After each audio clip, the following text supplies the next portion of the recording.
ቁርአን ሲመጣ ቁል ሁወላሁ አሐድ ነው ያለው። አላህ አንድና ብቸኛ ነው ብለ ንገራቸው። አላሁ ሰመድ ለሁሉ መጠጊያ የሆነ ጌታ ነው። ለም የሊድ አልወለደም፣ ወለም ዩለድ አልተወለደም አለ። አልወለደም ካለ ምን የለውም ጌታችን? ልጆች የሉትም። አልተወለደም ካለ ምን የሉትም? ወላጆች የሉትም። ወላጆችም ልጆችም የሉትም። ወላጅ የሌለው ጥንታዊ ጅማሬ ስለሌለው ነው።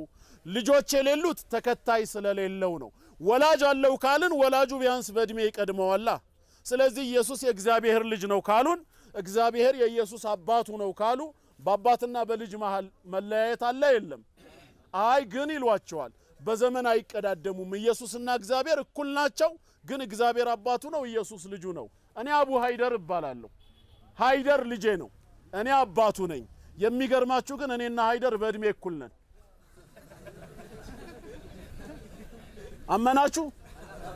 እመኑ እንጂ። እና ምንድነው እሺ የምንረዳው?